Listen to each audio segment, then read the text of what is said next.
The North Dakota prairie, stretching as far as the eye can see. It's well known for its rich, fertile soil that historically makes this prime farmland. A land home to far more cows than people, and where both lived a quiet, more laid-back lifestyle. But these days, that's all changing because of what's lying under the prairie.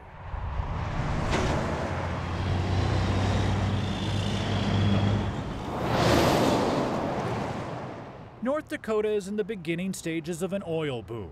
Oil companies and thousands of workers are flocking here to tap into the massive Bakken field, estimated to be some 15,000 square miles in size. This is oil that is spread across a very large area. For example, the North Dakota portion of the Bakken is the size of the state of West Virginia. Armed with new technology, oil companies are now reaching into a geological formation that contains a possible 11 billion barrels of recoverable oil. To get it all, thousands of wells will need to be drilled. That's been the draw for jobs and economic investment, is that within that 15,000 square miles, 99 to 100% of the wells are productive. So the geologic risk is almost zero. And among those here for jobs, yeah, all we do is move the rigs from one location to the next. Is a growing number of Alaskans, like Paul Matthews. Yeah, gotta eat. Yep, gotta keep working, you know, and so we follow where the work's at, basically. Matthews hails from Palmer. For 3 decades, he worked on the North Slope, but a year ago, he headed south. I got so slow up north that for the last couple of years we didn't have much business up there. Matthews is a field superintendent for Wasilla-based Cruise Construction. On this day, he and his team are working near the small town of Stanley, moving an oil rig from one drilling site to another. Anything that can be loaded with a loader or stuff like that, we try to get it on trucks and get it out of here.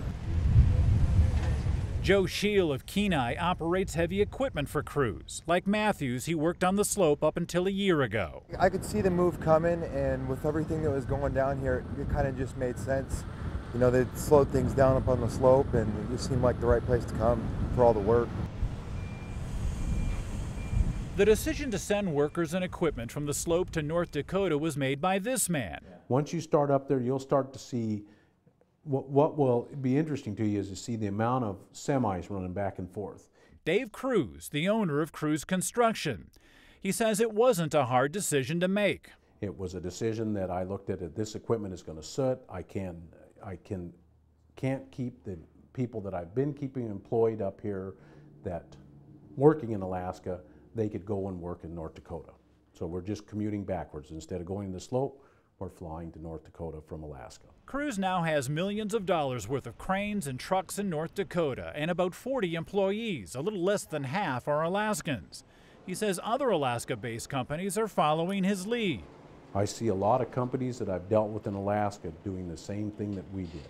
They're moving their operations to North Dakota, they're moving people to North Dakota, and I don't know if a lot of them will even come back.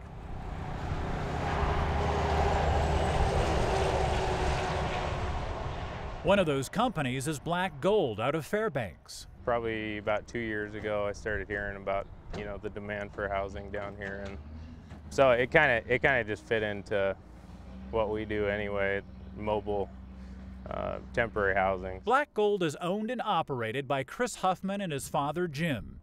These housing modules once resided on the North Slope and Fort Greeley before being shipped here to the town of Williston. We hauled it down here. It was about 85 truckloads. The Huffmans are providing a service that Williston is desperate for. One guy was telling me the 3 things that are really hard to find in Williston is a haircut, an oil change, and a bed. And how many people live here now? There's 300 here. And you're expanding? We're expanding to 900.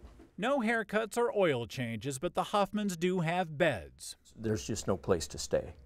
And there's plenty of work here, but if you don't have housing, it's and a place to put up your workers, and they're not going to stick around. But the workers lucky enough to call this home get a room and a place to eat. And like Cruz Construction, this is going to be the front lobby mud room. This is Arctic entry right here.